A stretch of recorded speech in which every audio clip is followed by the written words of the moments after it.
Welcome to How to Become a Better Cuber episode 2. If this is your first time, I'm releasing a new video every Friday at 5 p.m. Eastern Time in the hopes of sharing breakdowns, algorithms, and tips that I've acquired over the years so that cubers can learn, practice, and improve their own solves. Check out the playlist down in the description if you want to see the previous videos, and make sure to subscribe to get notified of new videos.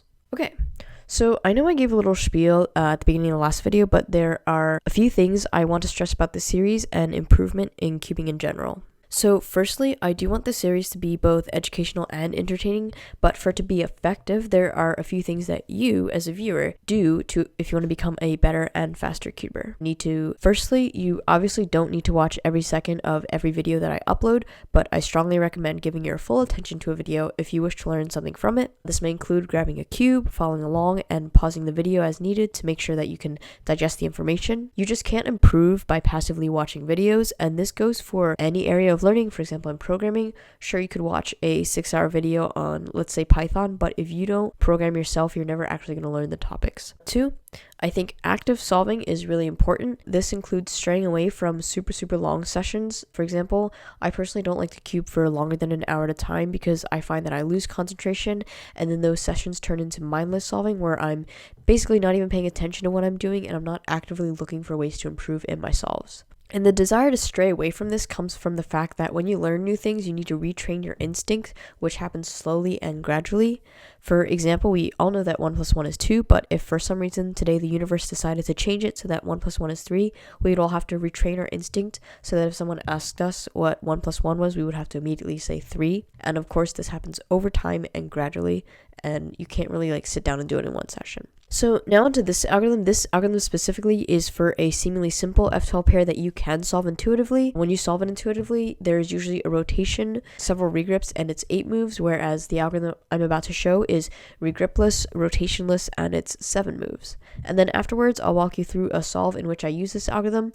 The solve itself was pretty smooth. It wasn't super great, but I just want to show the utilization of this algorithm in a solve and potentially how you could implement them into your solves.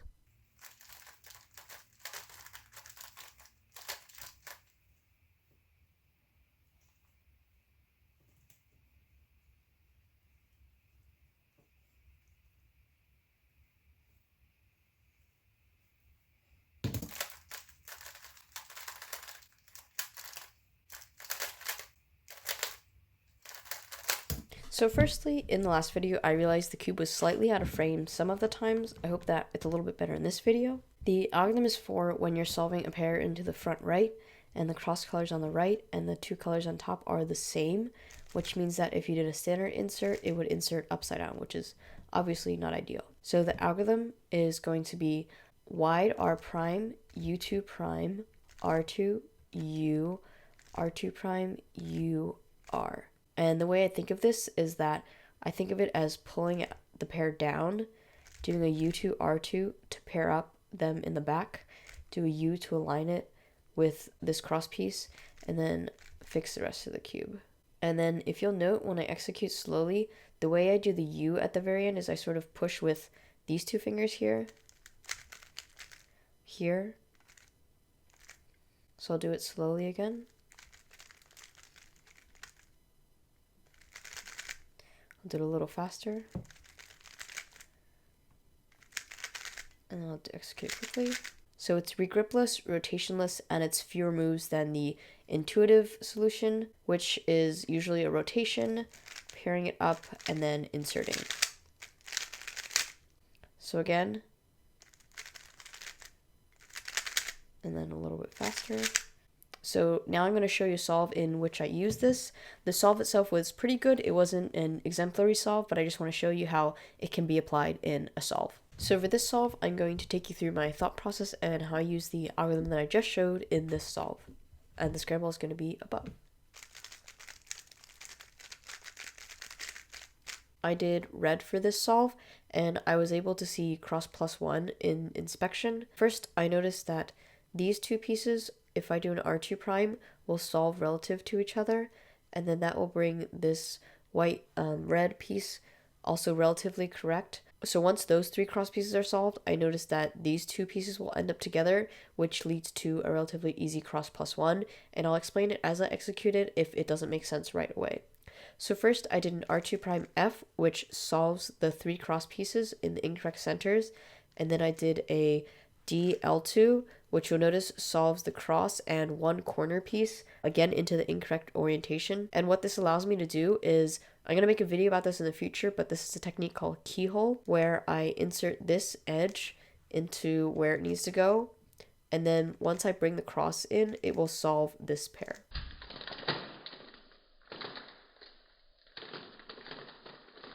Afterwards, I solve this pair here with a regular insert.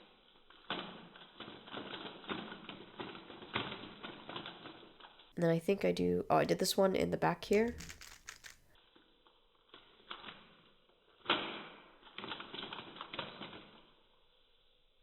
And then if you'll note here, this is exactly the setup for the alg that I just showed, and I executed it, I think, rather smoothly.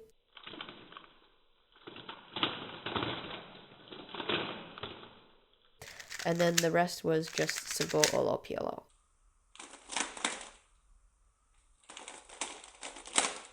So again, let's walk through that. Again, I did red cross, and with two moves, I solved 3 of the pieces, and then I solved cross plus 1 corner out of where it needs to go. I inserted the edge, and once I turn back, it solves the first pair, so that's cross plus 1. And then I inserted this pair in the front here.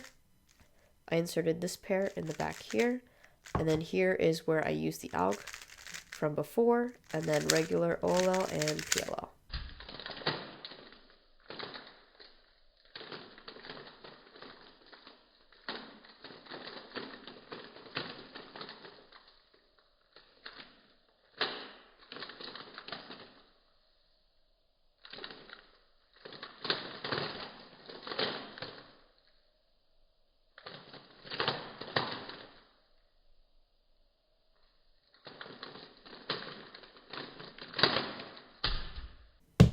So a couple takeaways from this solve. Similar to my last solve, actually, you don't need to solve the cross pieces into where they belong. Here, I solved them first, this is a D2 away from where they need to go, and then now they're a D away from where they need to go. And then secondly, doing so, if you also have a corner in place, allows you to do a simple cross plus 1.